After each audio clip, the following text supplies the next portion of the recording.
The next principle is work with children instead of against them. And of course here we're talking about temperament.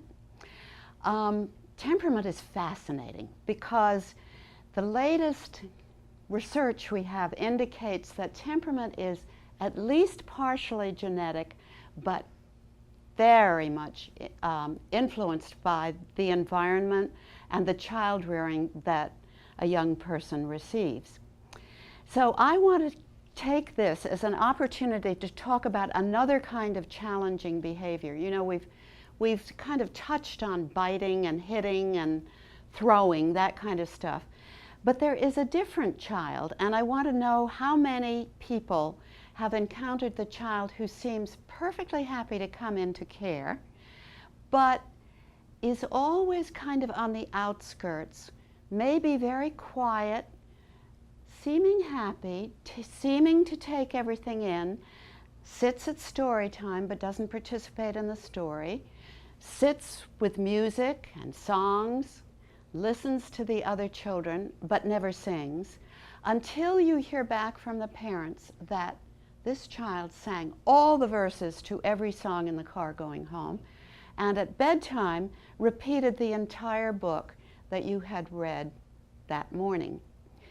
So how do we be sure that our attention goes to not only the child who is challenging because he's acting out, or she's acting out, or being aggressive, but also the child who kind of slips through the cracks a little bit? And I'd like to spend this principle talking about shadowing. How many of you use shadowing as a process? Okay. Now let me see if we all agree on what we mean by shadowing. Let's say that we're in a daycare center and Christine is a child. This is far from the truth. Christine is a child who is the quiet child that I just described.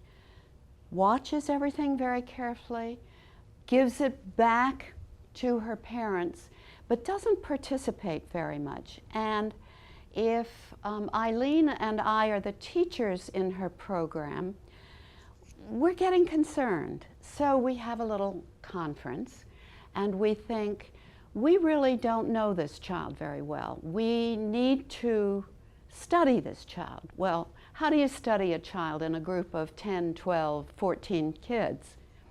So we decide to use the shadow technique, and this is where I want you to keep me honest. So Eileen and I concur, and we say, which of us really finds this child most attractive? And I say, well, I like her. I mean, she's fun to be with, but I'm puzzled by her. And Eileen says, listen, this is a great kid, but I'd love to get to know her better. So we decide that Eileen will be Christine's shadow for the next week or two. And that means, and let's pretend we have a group of 12. I can't remember what age group that means, but 12, 3 or 4, something like that.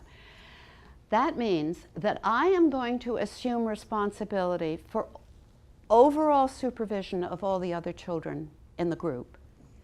And Eileen is going to be attached to Christine. That doesn't mean that she's going to be a nuisance to Christine. It just means that where Christine goes, Eileen is going to go also. And that Eileen will invite other children in to join her.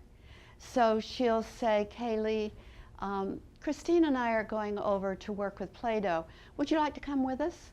And Kaylee may say yes. And then Eileen will say, hey, Deb, you haven't been at Play-Doh for a while.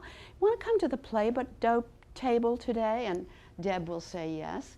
So although Eileen is focusing on Christine, she has involved 2 other children. Is that how you guys do shadowing? Okay. And then at the end of the day, Eileen sits down and writes some notes about what Christine enjoyed, whether she talked to the other children.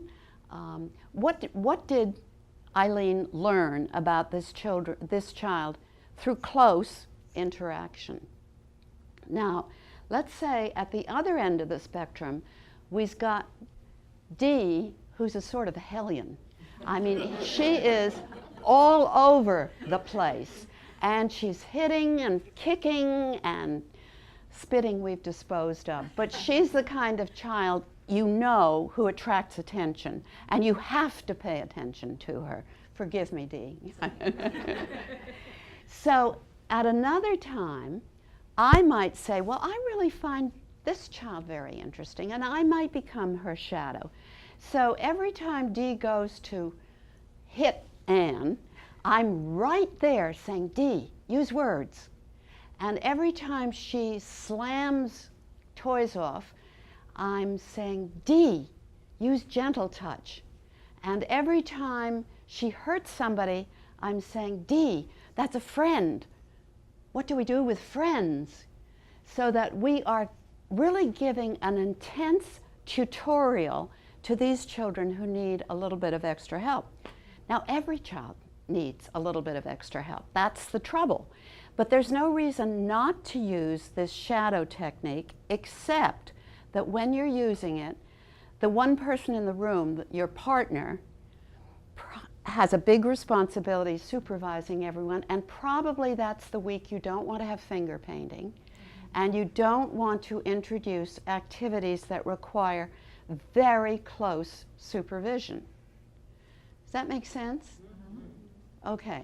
Has anybody tried it and found it doesn't work? And you're looking skeptical. Who's skeptical about it? Or why might we not try? Why don't we use it all the time? I'll pretend I'm a provider. Yeah. So my pushback would be our capacity. So, and I heard what you said, but you were going to have to convince me that it's going to be a good fit for everybody. So I heard you say that, you know, my responsibility is going to be Mark, and I'm going to be really paying attention to Mark that day, and I'm still going to do that global supervision. I'm going to invite friends over, but that puts a lot of pressure on my co-teacher. Mm-hmm. So that's going to make me leery to try it. So you have to convince me. Mm-hmm. Okay, and one of the things I would say is, why don't you try it for a day and see where the obstacles are, because they may be workable. And of course, I would urge everyone who starts to think about this to do it in consultation with the director, because the director might, and I know how much pressure there is on directors, but the director might be able to come in and spend a few minutes during the day at critical points. For instance, if you said to her, you know, we can do this, but it's going to be really hard when we have to get the children ready to go outside. And an extra pair of hands would be useful then. Could you come in? Or if you have a volunteer, could a volunteer come to your classroom then? In my experience, once you've tried it and found that it works, and that your relationship with the children you're trying it with has improved so much that it's almost like a complete change around, you want to go on doing it. So Nancy, you've tried it also. You've done this shadowing. I've tried it with both children who are very laid back, and they would go home initially and didn't want to come to school because no one was playing with them. So kind of brought them in, shadowing them, shadowing each individual, and gradually invited friends over. And these children ended up but she bonded very closely with them, and that happened on 2 occasions. So I've really found it very rewarding. Also, on the other hand, with the more aggressive child, the more acting out or a biter that you shadow, and you just try to determine what's causing it. With an infant, it's usually boredom, teething, something along that nature. But as they are 3- and 4-year-olds, we find that it's a little bit more to try to figure out, is it a behavior problem at home also? So speaking with the parent and working along those lines. But fine shadowing really is very, very effective. And it usually gets you to the bottom, the root of the problem. And it may not be a problem when you actually get to know the child. And the fact that you have this special bond with this child means that she or he has a very strong ally in the classroom. So Anne, do you want to talk about it a little bit? Well, it's funny when I listen to Nancy speak because I know exactly the child she's talking about. But a part of that was also really parent communication. The child was a very challenging child, but when the mother picked up, we always said something positive, and then we discussed the behavior that was challenging, and then we ended it with a positive note and got the trust of the parent so that we could say, what are you doing at home? So we do the same thing, or we're trying this at home, so you can try the same thing. And the bond with the parent became very, very strong. And the child is a whole different child in a very short period of time. So making that partnership both with parents and the child is extremely important.